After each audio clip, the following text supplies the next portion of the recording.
আসলে আসলে নির্বাচন কমিশন কিছু কাজ করছে যেটা তারা না করলে ভালো। যেমন তারা এখানে দুইটা প্রস্তাব দিয়েছে, দুইটা প্রস্তাব না দিয়ে একটা প্রস্তাব দেওয়া উচিত ছিল, কারণ গণভোটের সাবজেক্ট ইজ কোয়াইট ডিফারেন্ট। এটা তদন্ত কমিশনে আসছে। আরেকটা কথা বলি, এটা সাবমিশনের পর আপনারা দেখেন সেদিন যে একটা উৎসবমুখর পরিবেশ ছিল, আনন্দ করে সারা জাতি তাকে ছিল।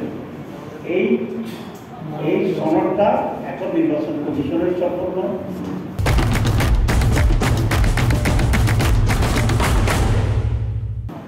গভর্নমেন্টের সম্পর্ক, কোনো একটি দলের সম্পর্ক, এইটা সমগ্র জাতির সম্পর্ক। তো আমি মনে করি ইলেকশন কমিশন একটা প্রস্তাব করে বলবো এটা কি তারা পারে কিনা, যে এখন প্রস্তাব করতে পারে কিনা। প্রস্তাব তো তারা সবটাই তো তারাই প্রস্তাব, তারা তো লেজিটিমেট বলি।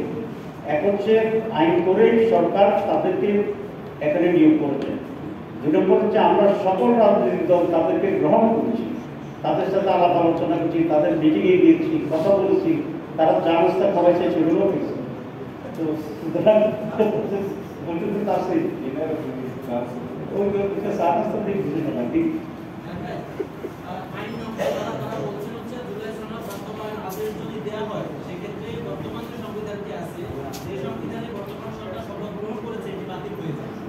যেহেতু আপনারা এই সরকার গঠন প্রক্রিয়ার সঙ্গে ছিলেন, তখন কেন আপনারা এই প্রশ্ন করে দিয়ে যে 106 না গিয়ে একটা বিভ্রাটের সরকার করার জন্য সিদ্ধান্ত, তখন কেন আপনারা ভুলে গেছেন?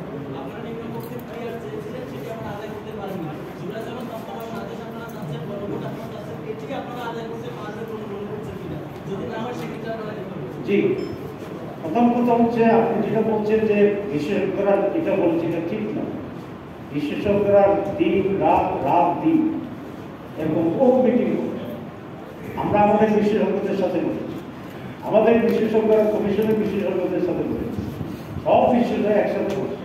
তারা সকলে বসে এই আদেশের সিদ্ধান্ত গ্রহণ করছে। সুতরাং আপনি যেটা বলছেন এটা বিশেষজ্ঞদের মত না, আমি যেটা বলছি এবং এটাই বিশেষজ্ঞদের মত এবং এটাই তারা সাবমিট করছে। নম্বর কথা যে আমরা এগুলো আদায় করতে পারি, এটা পারবো না, আমরা পারিনি। কে বলছে নির্বাচন কি হয়েছে? আমরা কি করতে পারবো না পারবো ওইটা আপনি ইলেকশন আমাদের আন্দোলন হচ্ছে। আজকে তো 6টা মিছিল গেছে, 8টা মিছিল গেছে ইলেকশন কমিশন, আপনার মতো এটা ট্যাপ পাবেন।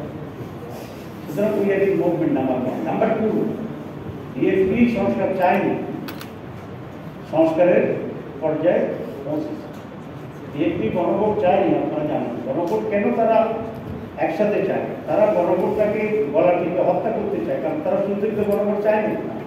এখন বাধ্য হইয়া গণভোট দিছে, আবার প্যাঁচ লাগাইয়া এখানে কেমন ম্যানেজ করে দিতে চায়, সে রাস্তায় গেছে। আপনি দেখেন একই দিন যদি গণভোট হয়, গণভোটে কোনো ভোট করতে পারে কেন? আমি সিরিয়াস থাকবো ধানের শেষ করিয়া, আমার এখন গণভোট মনে থাকবে, আমার তো ধানের শেষে একটা ভোট বাড়াইলে আমার জন্য সেখানে ভালো।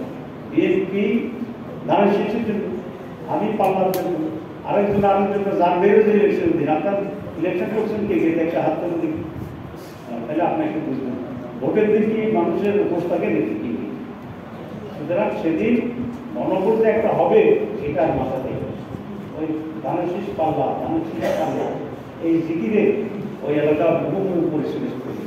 তাহলে দেখা যাবে যে গণভোটের জায়গায় ভোট করছে 5%, আর যেগুলো আপনি মানুষের দিতেছে অন্যদিন। তো সে কারণে বলছি যে এগুলো কায়দা কানুন করে একটা বস্তার উপরে আর একটা বস্তা চাপা দিয়া ওখানে মারি ফেলার একটা চেষ্টা। যদি বিএনপি যে তাদের ভোটটা মিছিল করছে এগুলো যদি সমাবেশিত হয়, পাস না হয়, উল্টো হয়, তো তাহলে তো এই সংস্কারের প্রয়োজন নাই। এখন এটা শুরু করে এত তার আপনি বলে দেন যে আমি কিছুই মানি না, তারপরে আজকে তারা কিছু বলছে যে তারা কিছু মানি না, দুঃখের সাথে বলছে। আমি বলছি আজকে রাত্রে উত্তম, নাহলে অন্তত কালকে দিন ভিতরে অবশ্যই উঠতে হবে।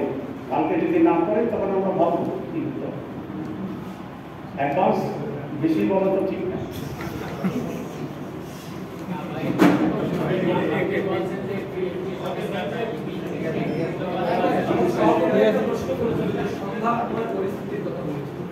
সেই বিষয়ে আপনাদের কোনো সংখ্যা আছে?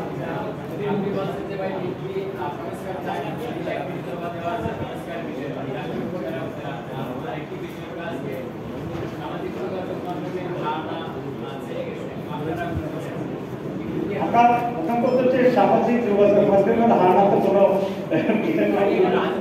গুরুত্ব বহন করে না, কোনো গুরুত্ব বহন করে না। আর আমরা তো পরিষ্কারভাবে বলছি আমরা